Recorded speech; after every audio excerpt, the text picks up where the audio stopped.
Today we're going to talk about how to never experience another menstrual cramp. If you're female and you get cramps, you're going to be so happy you watch this entire video, because I'm going to give you not only a solution, but a solution that gets to the root cause, so you could hopefully never have them come back and not experience a side effect from the treatment. What is a menstrual cramp? It's a very painful period. There's two types of cramps. There is the primary type, which is idiopathic, which means unknown cause. They don't know what causes it. And then there's a secondary type that usually comes from something else causing this menstrual cramp, either a fibroid, an ovarian cyst, or endometriosis, which is just extra tissue that grows outside the uterus and around different organs in your lower abdomen. The problem with heavy menstrual cramps is a lot of women are taking NSAIDs for the pain, birth control pills, Depo, which is a synthetic version of progesterone, and these all have side effects. The actual root cause of menstrual cramps isn't even mentioned once. Okay, and I know why that is. It's basically because it's not part of medical consensus, the group agreement, which a lot of times is very biased, that influences these groups that then form consensus. The problem is, like, when you try to look up menstrual cramps on Google or even ChatGPT, you are not going to find this. And so I'm going to go through how I found out about it and using various clues. But I found it very entertaining when you look under Wikipedia. Under the section Alternative Medicine, this is what they say. There is insufficient evidence to recommend the use of many herbal and dietary supplements for treating dysmenorrhea, including melatonin, vitamin E, fennel, dill, chamomile, cinnamon, damask rose, rhubarb, guava, and Uzara. A 2016 review found that evidence of safety is insufficient for most dietary supplements. So in other words, there's no safety evidence on these natural things. But what about the safety of these drugs? If you do a compare and contrast between drugs and alternative care, there is a huge difference.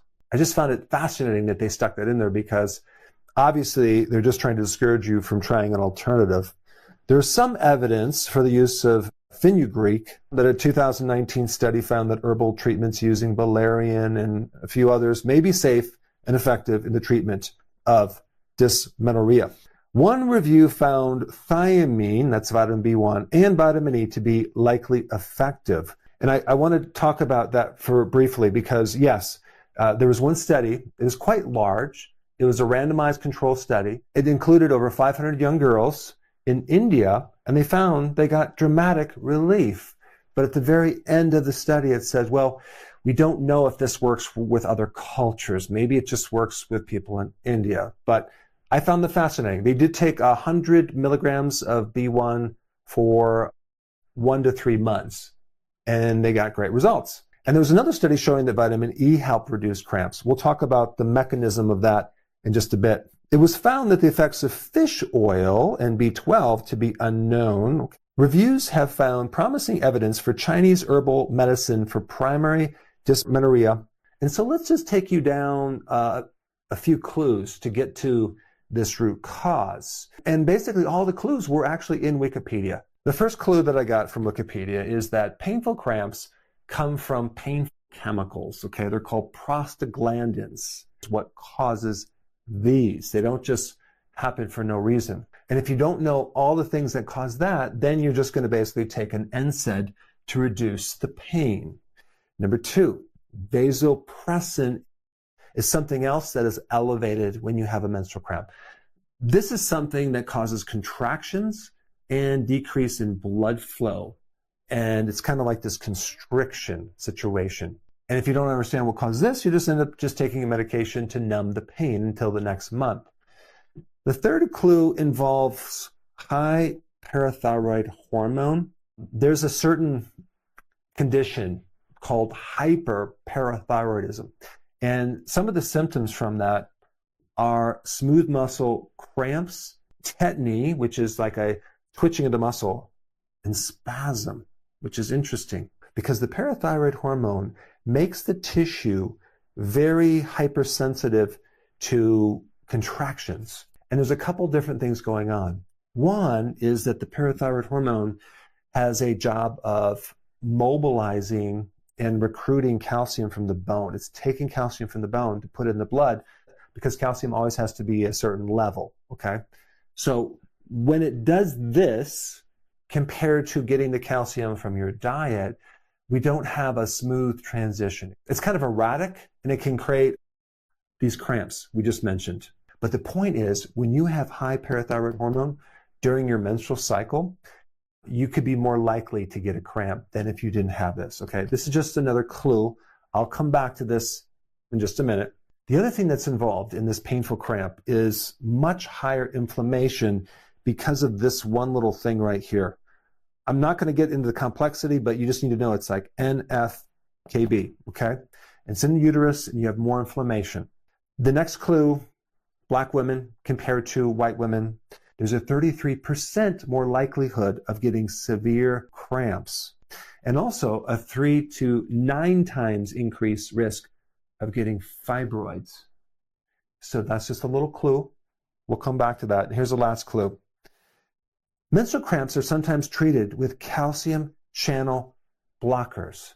We're talking about something that causes contraction. So anytime you have a contraction of a muscle, that means it's caused by too much calcium. And so a calcium channel blocker is something used with blood pressure to lower blood pressure and not have so much contraction. Well, what are we talking about with a painful menstrual cramp? We're talking about too much calcium in there. All right, did I give you enough clues of what the root cause is? It's a severe vitamin D3 deficiency, low vitamin D3. Now, how does this relate to all the things I just told you? Well, vitamin D downgrades prostaglandins. Vitamin D also suppresses and reduces vasopressin. It counters this contraction. It vasodilates. It opens up the blood flow. Let's go to the next one. What does vitamin D do to the parathyroid hormone? Oh my gosh. It majorly controls it by bringing it down, because when you take vitamin D, you absorb calcium from the gut, and there's no need for your body to elevate parathyroid hormone to mobilize calcium from the bones. So when you have a high parathyroid hormone, all that means is you don't have enough vitamin D, because the parathyroid hormone is a surrogate for vitamin D.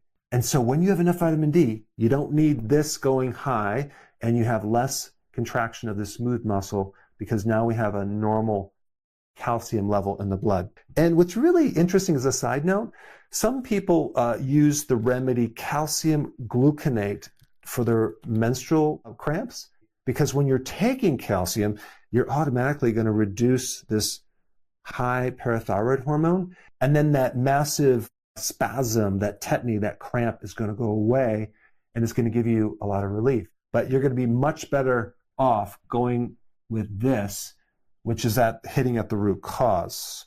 Now, is there any relationship between vitamin D and high inflammation, and also this thing right here, NF-κB?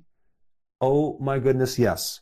Vitamin D turns this off. It's one of the most potent anti-inflammatories. So it's going to reduce inflammation. All right, what about this one? What's the relationship between vitamin D and black women? Well, melanin in the skin acts as a natural sunscreen to block UV radiation. And so that's one of the barriers for vitamin D. The darker the skin, the more sun you need to penetrate through that barrier so you can get enough vitamin D. This also explains why the fibroids, because a fibroid is a severe vitamin D deficiency, just like endometriosis and just like a cyst on the ovary. And there's some really interesting data to show that if you're trying to shrink a benign tumor, you're going to have to get your vitamin D blood levels above 90 nanograms per milliliter, which a lot of people don't know about that. They keep their blood levels between 20 and 30 or even 40. It's just not going to be in the range. Not to mention, if your estrogen is too high or too low, that is going to affect your vitamin D levels.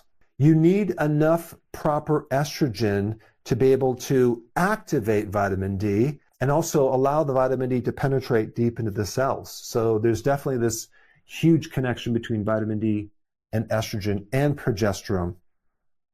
And now what about this calcium channel blocker? Well, a natural calcium channel blocker is magnesium. Magnesium causes the opposite of contraction. It causes relaxation. Anytime you have a cramp, that means you need more magnesium. And without vitamin D, magnesium won't work. And without magnesium, vitamin D won't work. So you need both of these.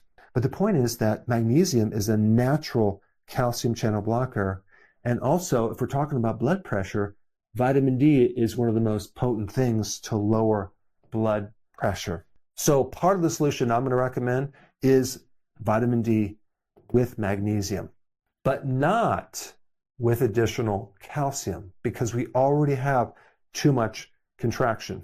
Now I'm going to get into 13 scientifically proven tips to help you never have a cramp again. I'm really excited to bring you a new children's book that we just created called Lucy, Nora, and Freeman on the Hunt for Real Food. Both Lucy and Nora are my two grandkids, and I wanted to create something for them to teach them about the basics of real food. This children's book differentiates real food from junk food in a very unique way. In this book, I go through a whole story where Lucy is teaching Nora and Freeman about the difference between junk food and real food. What's really interesting about this book is this is the second version of it. The first version, I sat down with Lucy to read it to her to surprise her. And I was thinking that she would be really excited about it, but halfway through it, she stopped me and she said, "Grandpa, there's too many words in this book." I'm like, okay, back to square one. So I went back, I simplified it a little bit more. I took out some of the complexities and I made it really, really simple so a 6-year-old can easily comprehend it and learn from this. I also talk about what to eat at a restaurant and also give a couple recipes that a parent can actually do with their kids to make some desserts very healthy. We have shortbread cookies, we have vanilla keto sponge cake, keto fluffy pancakes,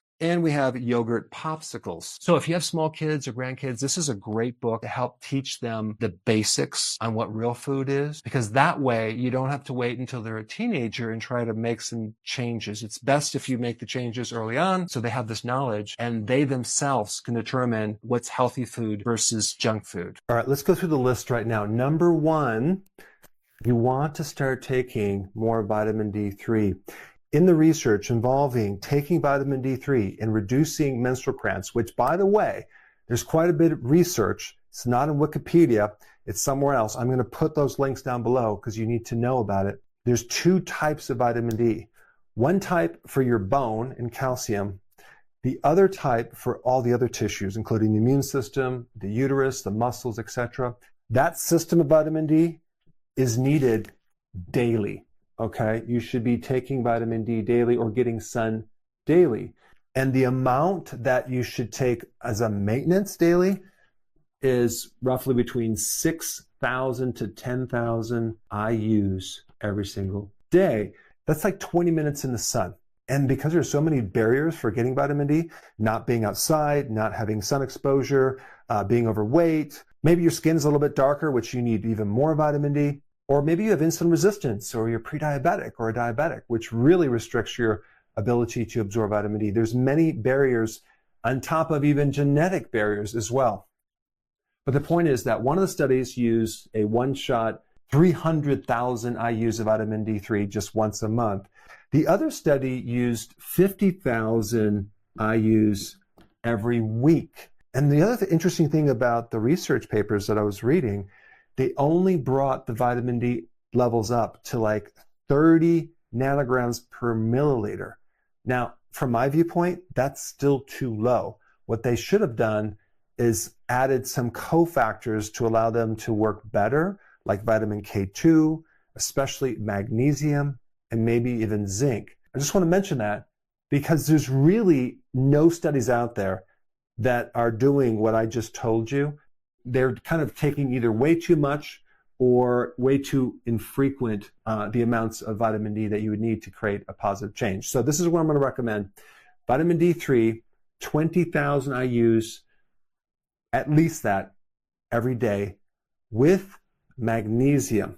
I would take a magnesium glycinate because that's the best absorbable form of magnesium. You absorb like 80% versus magnesium oxide, which you're only absorbing like 3% of it. And that's not going to be very effective. And I would take these two every single day so it can build up in the tissues.